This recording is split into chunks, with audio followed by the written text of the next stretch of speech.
of metrics and what we know. I called this panel the bean counters, but look at them. They look anything but bean counters, all of them. I assembled a group of people to talk about metrics, what they know about metrics and what we need to know about metrics to take the lead. An old friend of ours here at MediaPost, Alan Chapell, the head of Chapell & Associates, someone who has been in digital for now good 15 years at least, yeah.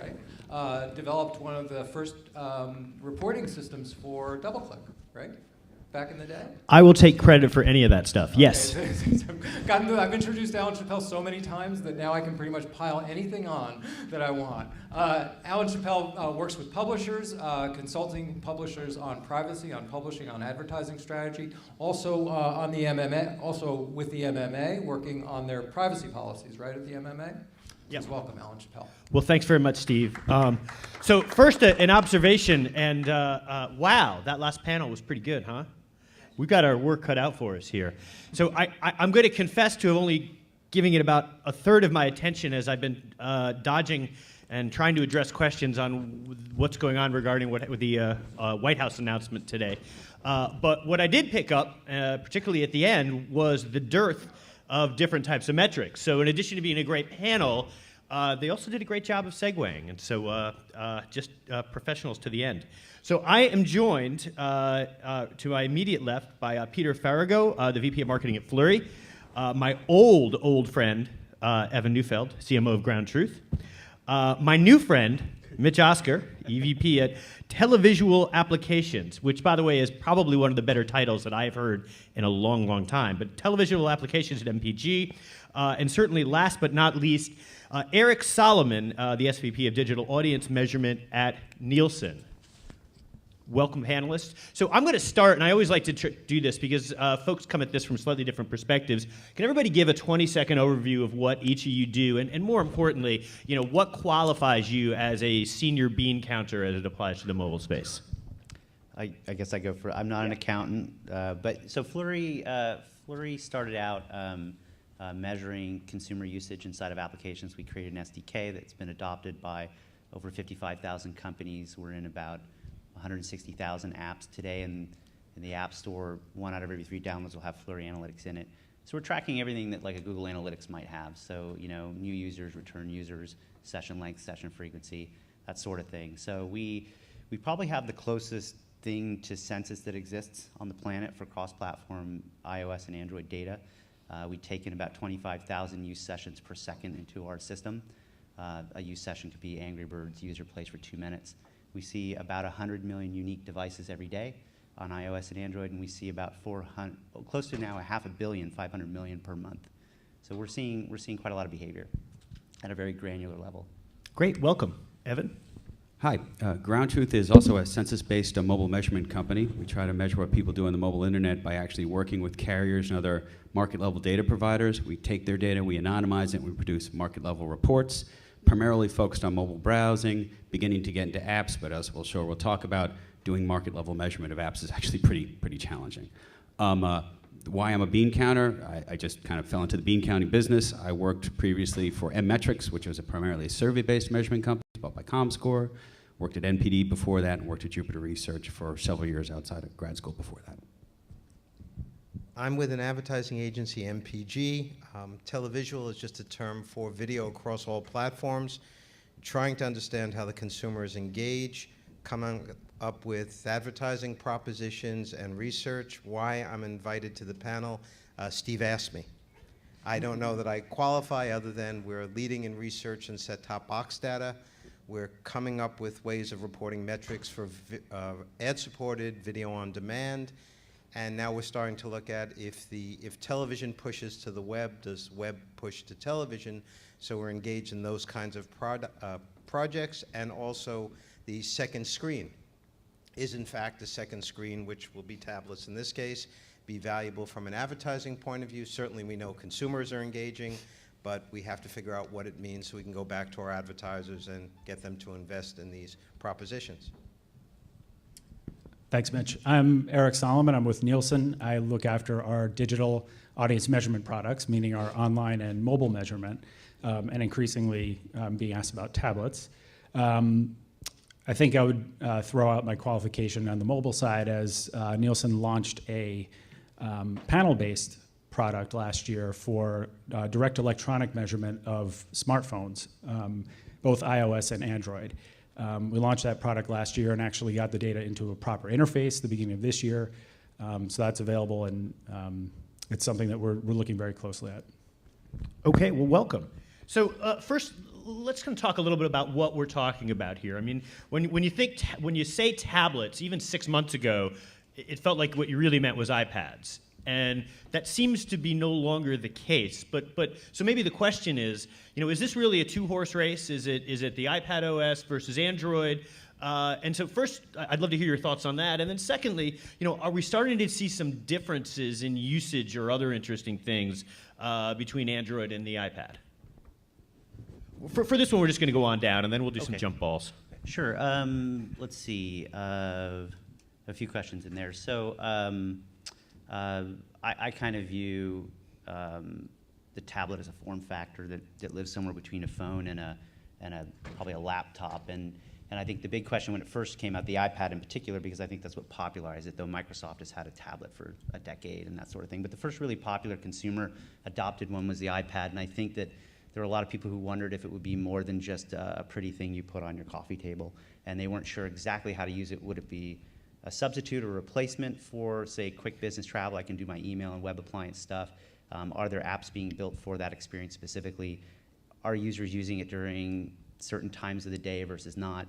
I think from an OS platform perspective, it really is iOS and Android. The largest share is the iPad or iPad 2 now. On the Android side, Samsung Galaxy Tab is the biggest installed base and probably the most significant by far. And then the one who's really popped up recently, who's sort of the new shining star, is the Kindle Fire by Amazon.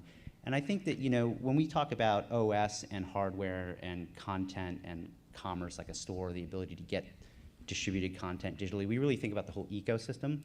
So a lot of why I think Kindle Fire, and we have a blog, blog.flurry.com, where we put a lot of free research. And we did a pretty extensive look at Kindle Fire and how popular it was. And a lot of it was because that consumer audience is payment enabled. Amazon has the cloud, Amazon has a store, they were able to line up good content partners upon launch. So it's really, the hardware is only as good as the software available on it. So a lot of, especially in the Android world where you see some differences in adoption and usage, a lot of it has to do with content.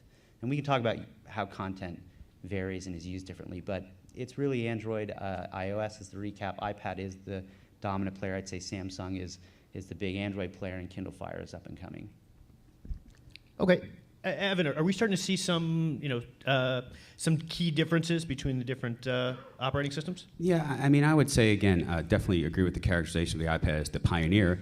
But, I mean, let's again admit that the pioneer is not representative of the whole. Not everyone has $400 to spend for an iPad. Those are the people who have been buying tablets. Everyone see Amazon's ads these days. I can get 2 of these for the price of 1 of those, right?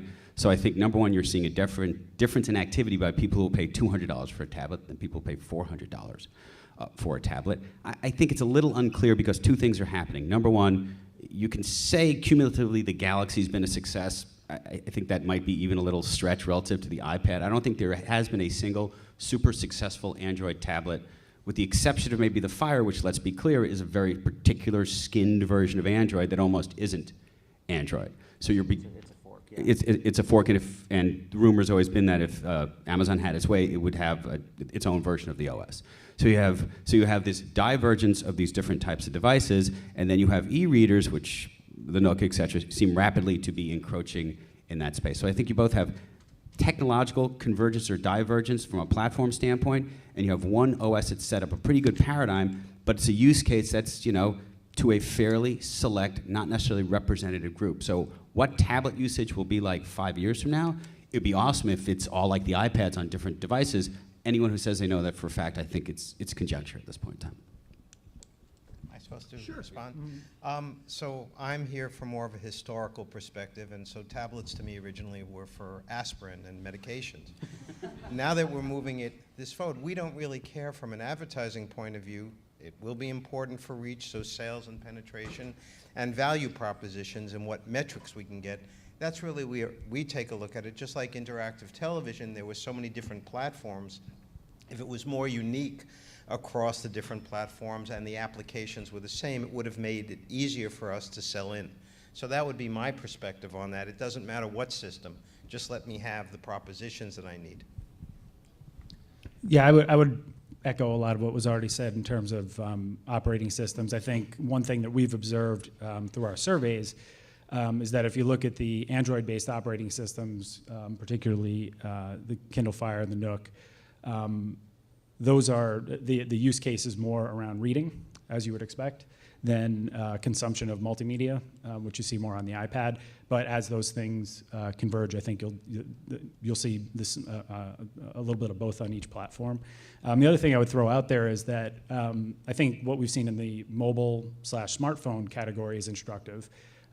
Started out with the iPhone. It was all the iPhone and the BlackBerry, actually. Remember that? And then very quickly, when the Android devices came out, they were much less expensive.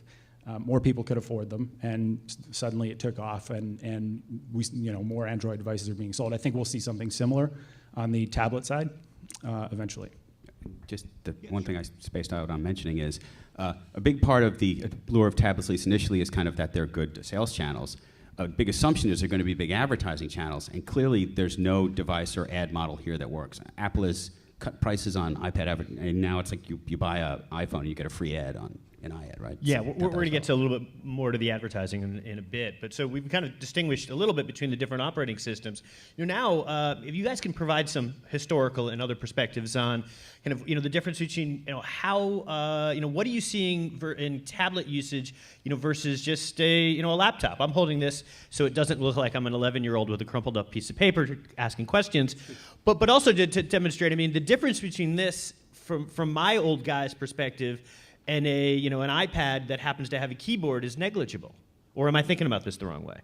But from what you guys are seeing, is there really a difference? I think we have to begin to parse the definition of mobility, right? My phone is mobile. I bring it all over the place. My iPad typically doesn't leave my home, or it stays within a fairly small radius of my house. And from all the research I've seen, that's fairly typical, right? So it's a device that's focused in a single area. So by definition, it's not the same thing as your PC.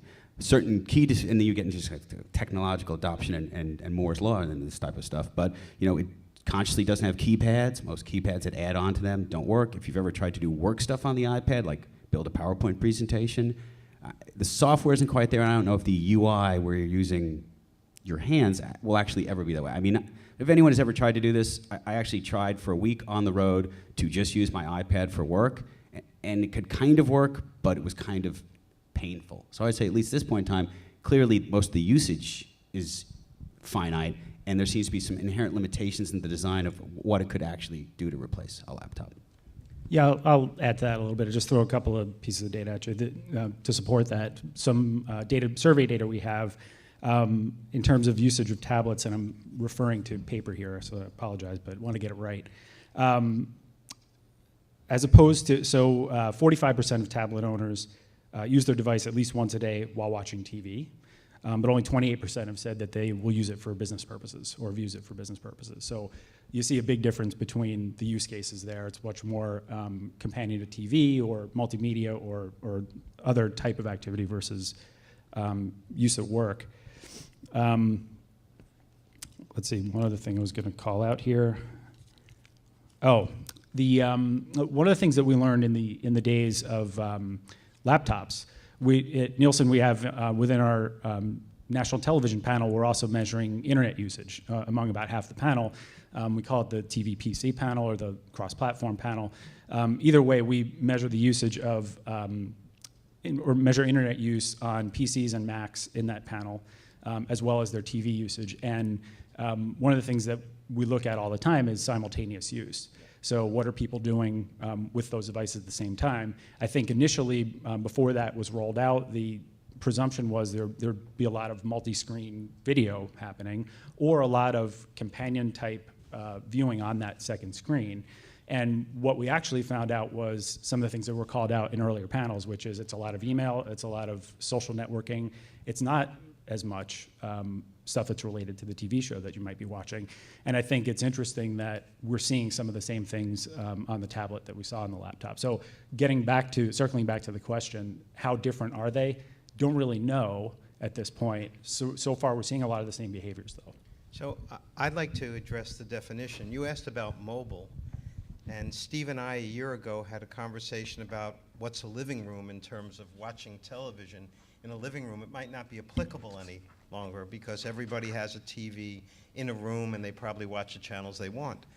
So to me, a tablet is mobile, but if it's limited to the house, then do we need to call it something else so that you watch it, use it as a companion while you're watching television for whatever reasons, but you take your smartphone every place else? Those are two divergent issues in the mobile category. And I think part of the problem now relating to television is that as soon as we called streaming video something different than television, the streaming video people didn't get any money from television because it became a different item even though it was watching video. So I think we have to be clear about our definitions and make it easier to work with. And I think that's a concept that we have to deal with.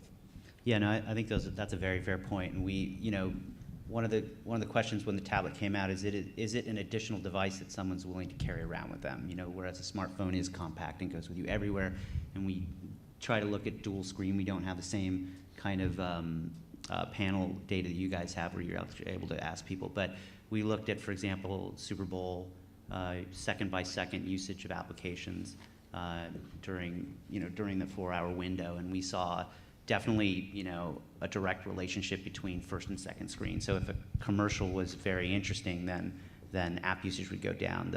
During the Madonna's halftime show, app usage was plummeted and actually was the only sustained low period when there were very distinct, exciting times in the game, like it was a very close Super Bowl this year. In the last 4 or 5 minutes were very exciting. A lot of app usage plummeted.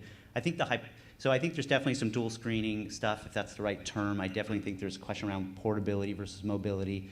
Tablet, I think the hypothesis was that it would be a media machine, that it would replace your magazine rack, your newspaper, e-reading. Those were the things that people, that form factor is what people thought, and that how it would get used. And one thing we saw definitely between, and I guess what I would say is the difference between laptop and tablet, which is the original question, is that I view laptop as much more productivity machine, and tablet is much more consumer and media consumption machine. And that's sort of when we look at categories to check our own hypothesis of usage of video on demand types, sort of like the Hulus and the Netflix, and we look at certain games, and we look at news, a lot of different news stuff. We definitely see the usage patterns much more tilting toward what we think is consumer consumption, consumer media consumption. So when I think of a tablet, I'm thinking app. I mean, I don't know, maybe that's just maybe the advertising campaigns. But I was interested, and I think it was Evan in our prep call that you had shared, that actually there's more internet usage going on tablets than there is app usage. And I just personally found that sort of interesting. And does that, does that change the way we think about how folks are working with apps? Well, first of all, why is that? Let's be clear. Your browser is an app, so it's just an app that we're very used to. Used to feel like. I'm curious what other people say. I think it's a tough question to answer because, again, we're had a tremendous amount of growth in apps. There's some real centering around certain things that people will always use apps for, games. Certain things people seem to be willing to browse more than apps, and things where the difference is fairly marginal. And on the horizon, you have HTML5, right, which is theoretically an environment that makes apps totally, at least of negligible value. So I think apps have gotten us to a certain point in time. I think browsing, originally this projection of one will beat the other. I think browsing has continued to both stop declining and maybe grow marginally. And I think how that evolves over time, my guess, curious your guess, is some things will always be more app-centric, and therefore people will continue to use apps for them. But some things will be more browsing-based, and people will continue to do that, especially with the eventual rollout of HTML5 that will make a richer, more app-like browsing experience. I think that's where we are. Yeah, does anyone here remember the term app versus WAP? Has anyone heard of that? Yeah. App versus WAP. Some of the older people who lived through the pain of the mobile world. But basically, the idea is that, and browser is technically an app, and that's true.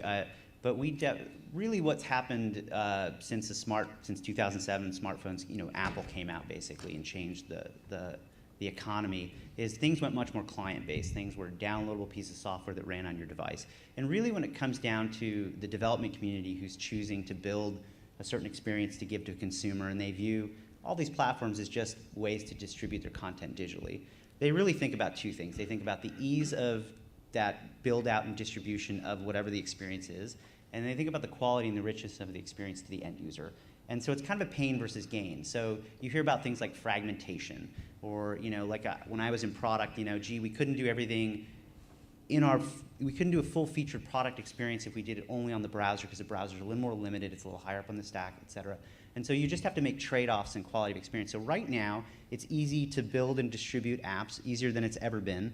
Android is a little tougher, but it's still much, much easier than it ever used to be. And I always view it as a pendulum swinging, the app versus WAP, or now the browser versus app experience, like the experience delivery mechanism. It's neither one will ever win.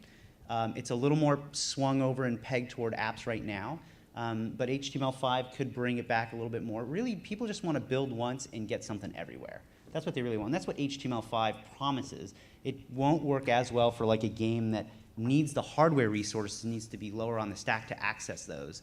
But HTML5 works really well for, say, more news media consumption type experiences. So that's kind of how I frame it. And it really depends on your app and your experience, really. And it's your pain versus gain, your cost versus reach and richness of experience, and that leads to loyalty and retention and engagement, things you care about with your consumer.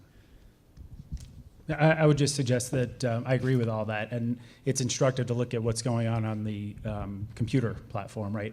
You used to be able to go to a store and buy software, for those of you who remember that, or you could download it. Where we're going on the desktop or on the laptop is cloud-based software and data storage, right? So why would we think that this new device should have lots and lots and lots of apps on it? On your computer today, people are sort of down to real high-end productivity software, like Microsoft Office is very expensive, some financial programs, accounting, tax, high-end games, those type of things that you can't really replicate yet in a HTML5 or browser-based environment. But it's getting better and better, and there's more and more capability there. My guess, speculation, would be that on the tablet device, we'll see something similar, where there'll be a lot fewer apps that are more widely available on lots of different platforms, and there'll be more storage in the cloud and more access through HTML5 browser type of environment. Yeah, and one thing I'll add, I think you mentioned about reach with tablet. I'll say just when we look at the total device installed base of smartphones versus tablets, the rule of thumb we're looking at is about 20% tablet installed base. So which we think there's about 500 million active iOS and Android devices on the planet. I mean, there's more that Apple and Google have said that they've sold life to date, but some of those get replaced, like your first iPhone got replaced with your 4S, for example, model, so you've retired one.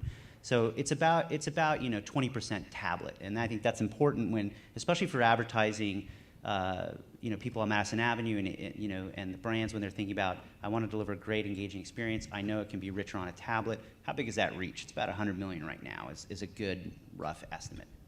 One other thought on that, maybe this will lead you into the next topic. In the last panel, there was a lot of angst over the lack of standardization and ease and simple metrics and those type of things, and a lot of that is because there is so much fragmentation in terms of the number and type and style of apps that are out there, that getting a standard advertising campaign across them is highly difficult. I think that's another thing that will contribute to the reduction in the number of apps and the move toward more standard type of interactions through an HTML5 type of an interface. No, fair point. And I do want to head down the road of advertising eventually, but I just had one more thought. T-commerce is sort of like one of those new terms, and so if you remove from T-commerce just the idea of magazine subscriptions or buying a book or games, is there a there? I mean, or are you finding that people are more comfortable buying? Oh, I don't know, their new big screen TV or whatever it is that folks will buy from wherever, absent games and subscriptions. I mean, I think certainly most of the research I've seen seems to indicate that there's a large propensity, we've heard some earlier today, to purchase an iPad than other even internet venues, right? I think you got to put it in the context of atypical, rich people buy stuff. So the more rich people that have tablets, the more stuff they buy. I think the better thing is to just think about it. What are areas where the tablet's interface lends real value? This goes to the apps versus browsing. This also goes to T-commerce. I personally think that tablets are awesome devices for purchasing, right? If you look at the special app that Amazon made for it's, I forget what they call it, Swipe or something like that. For shopping, it's really awesome. It replicates to a much higher degree. You know, researchers always like people like tactile things, like to touch things, like to manipulate them. You could do that much better on an iPad right now than you can on the web. So I would say yes, I think T-commerce is going to be very big. I think it's well suited for the iPad. The only question I think is unanswered is, where is that in the consideration cycle? So do I look at stuff online and then I go buy it on my iPad? Do I just browse it on my iPad and buy it there? Do I take my iPad into the store the way I take my cell phone and collect QR codes and stuff like that? So the mechanics of it are one thing, but I personally think retail on iPad is going to be huge, quite possibly bigger than advertising actually, sooner, in fact. Well, that actually brings me to some of my other questions. I mean, what are we seeing in terms of ad spend?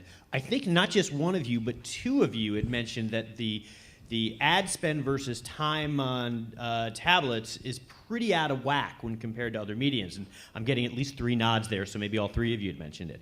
Does anybody want to opine on that a bit, and why is that?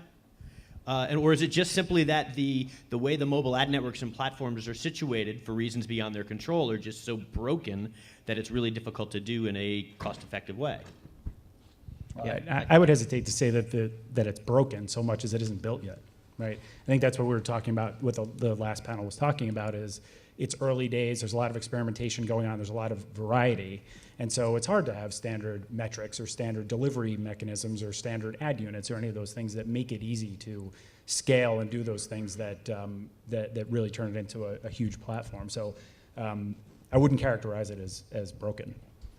Yeah, I think that's true. This is not a plug because we don't make money from analytics, and we don't make money from research. So literally on Monday, I posted a pretty deep piece on the different usage versus ads. So consumer usage, time spent on a media platform versus the advertising dollars spent. So we looked at print and TV and mobile and online and so on. And there's overspending in print if you look at the dollar spent versus where people are really spending their time, and it's severely underrepresented on mobile and mobile apps. And I think Eric's point is actually right on. I think it's really nascent. We have a New York office, and I live and work in the San Francisco Bay Area, but I was talking to one of our guys who is an ad sales guy, and he was saying, hey, do we, he's filling out RFPs, right? Because we have an ad network, and he's like, gee, talking about concepts of brand safe and other stuff that just isn't really established yet on mobile devices. So really, I think what it comes down to is a media buyer can't make a big purchase against get the reach and frequency against a demo they care about. So a lot of what Feburary is really working on now is trying to understand and segment that total audience. Because on the publisher inventory side, if you can't use the data to segment the audience, then you can't maximize revenue because you can't go to Adidas or Nike or whomever and say, I can sell you the audience, part of the audience you want. Because that's what they're going to pay the most for, and that's the win-win. And so if you can't get there, so we're really looking at, and where we're selfishly concerned, is how do we help segment and organize that audience and allow, so we're looking at supply-side platform part of the ecosystem at the moment and leveraging our data set to help ease that. And really, there's just nothing out there. That's the problem. And if you want to, if you've got Procter & Gamble is pretty, forward-thinking, I think, and they want to go do a big spend. They can't really. And theatrical, those guys would spend all day long because geo is super powerful. Like I can go down to the zip code and put butts in seats in theaters, and they want to spend that money, but they want to spend $10 million in a week, and mobile can't take that in yet. They can't take that booked revenue and spend it. I mean, and as all things, I think you just got to look at historical analogs, right? The time spent argument was one the internet's been making for years. I still don't think they've caught up to getting their fair share of the ad spend. Getting closer, but for years, it's a perfectly valid argument. And it's just the mechanics of, for a $20,000 buy, I'm not going to spend any time for it. And if you can't facilitate a $1 million buy, I'm not going to spend any time on it also. And this is where the internet was for many years. So I think it's more, although all of us are obviously vested in seeing it move forward, I think it's a patient thing. It needs more mass, it needs more spend, and then the metrics will come when the advertising activity can actually support it, to tell you the truth. Yeah, Mitch, do you want to riff a little bit more on the historical perspective and maybe give us a glimpse on what you think is going to need to happen in order to get there? And we've already talked about processes, but culturally. Well, I think culturally it's all about taking money from television. And I think the people who are shepherding the television know that they'll be out of work if they start allowing allocation of money to other media. So we definitely have a problem with the time spent issue because we're not sure of the efficacy and how it builds in. The client side is pretty similar. They're 40 plus years old, they want to hold on to their jobs. So I think from a cultural divide, each is trying to protect their own, one saying one should be dead and the other saying they should live longer. That's one part. We see it in television right now, as an example, where we don't have addressability to a specific user, but companies are doing what I call audience contextual networks. So Microsoft, Simul Media, Google TV ads, we're saying we can get you a higher concentration of the audience you want, but still you have to buy us nationally. So because of that, we're running into a problem of, well, what's that value? What metrics? What do we do to understand if you're truly helping extend our reach and uniques, as mobile might do, as broadband video now at $2 billion is suggesting we can get you more of that reach, but they have to know our schedule. So we have to give them all the information about what we're doing, which isn't really published anyplace accurately, and then say, now tell us what we're doing wrong, and we have to trust your algorithms. That's a very complicated process for the agency side, which on the traditional is getting less than 3% commission. I think on the mobile and broadband is getting 8 to 12, where it used to be 15 plus. I started in 1975. It was 15%. We finished by the end of May. We came back in September to go to work. We did our upfronts. It was that quick. It's very complicated now. We don't know where to take money from. In fact, my understanding is none of this is really working, and everyone should be in social media because obviously a like converts to a product purchase every time someone likes something. So I think prospectively, we don't know what to do with it, and the people who do the case studies in the mobile arena, we're not finding they're relating to the rest of us other than it's a wonderful experience. A lot of people have smartphones, more people are getting tablets, so that's about sex appeal and youth, not necessarily how it fits into a media plan, and that's part of what we're grappling with. Well, it was well put, actually. Yeah, it almost does deserve a little round of applause. So turning to the last panel, and I think the panel before that, if I remember correctly, we're talking about the willingness of consumers to purchase subscriptions via the tablet. And I would love for us to riff a little bit on why we think that is. Is it is it just as simple as that's sort of, in Amazon's case, that's clearly what they designed the thing for, at least initially? Or is there something bigger going on here? I would say it's two things. First of all, Apple has trained us all very well to pay $199, $499 for something, right?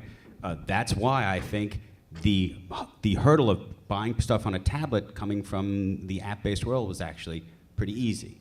The other thing I think is certain content is actually worth money on the tablet, and I think magazines is what we primarily heard, is they really are awesome to read on the tablet. There's a substantive difference through linking and hypertexting and all this other stuff. So I think, I don't know actual numbers, but I think that you'll see most success on subscriptions. Games is, again, another thing where people have done are paying for things. But again, if you look at those price points, they're very similar to $199 for a single song, $299 for an HD episode of TV. Your largest purchase is maybe $9.99, something like that. Just to throw a couple of numbers at that, because I think you're right. Just the numbers we have from our surveys in terms of willingness to pay for media content on a tablet. We have 22% people willing to pay for news, but 45% willing to pay for magazines, 47% willing to purchase TV shows. That's the $199 an episode, right? 57% willing to purchase movies, 61% willing to purchase books.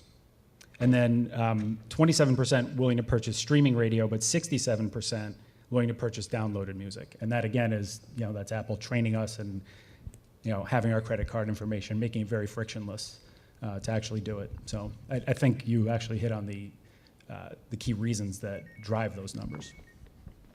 So if advertising is broken and people only seem to be willing to pay for top tier content. Is there a place for tier 2 or tier 3 content in the tablet world?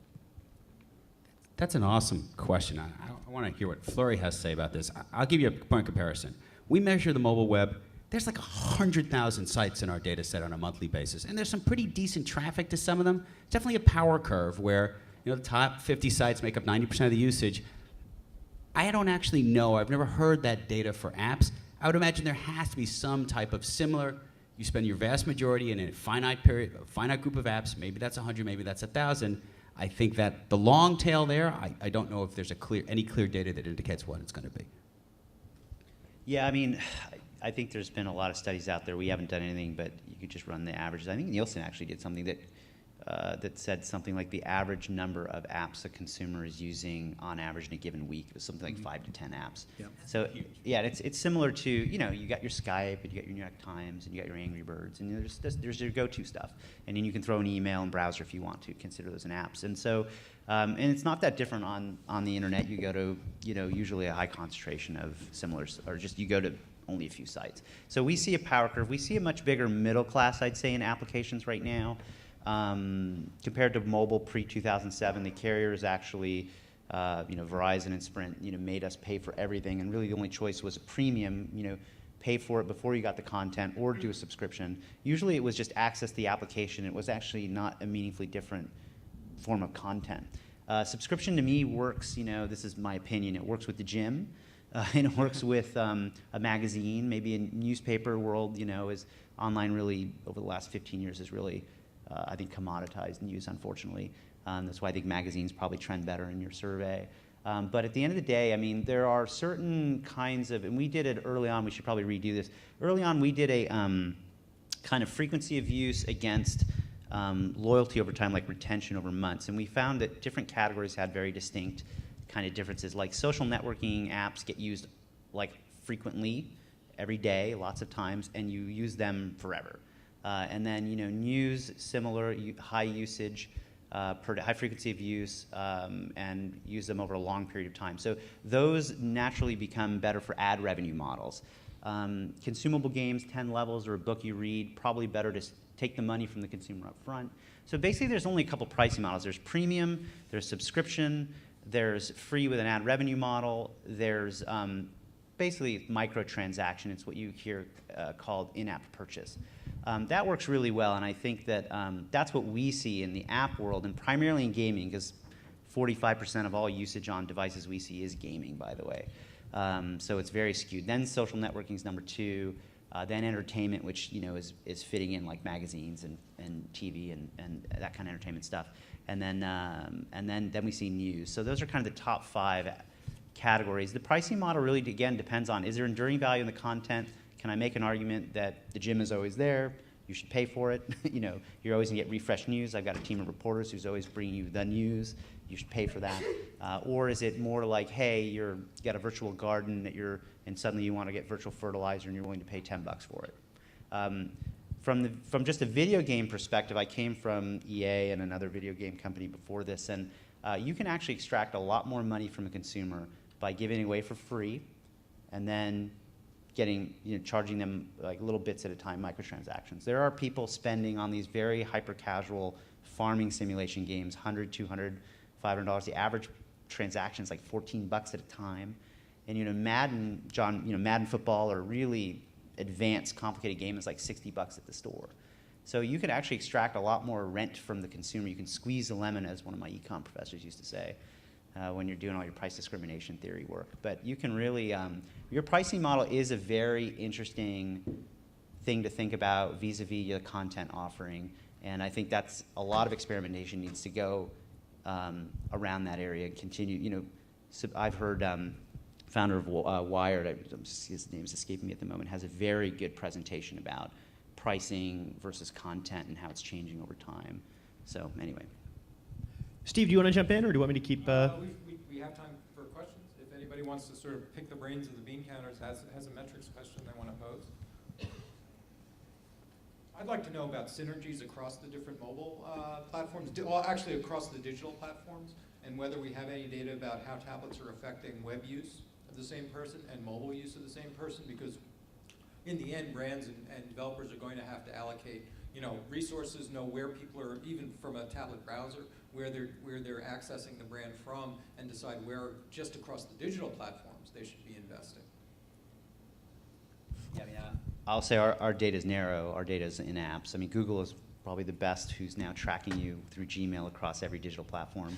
I don't know, maybe I don't know, Eric, if you Well, not for long, apparently, but well, the FTC, yeah, the FTC is considering it, apparently. Killjoys. Yeah.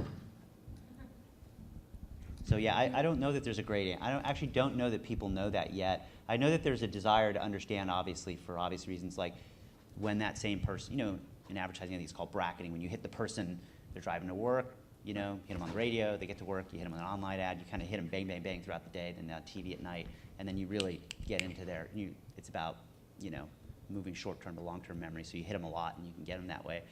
It is important to know where you intercept the user during the day or the consumer, but I don't know about web versus tablet. I think, frankly, I feel like tablet's very heavy web usage.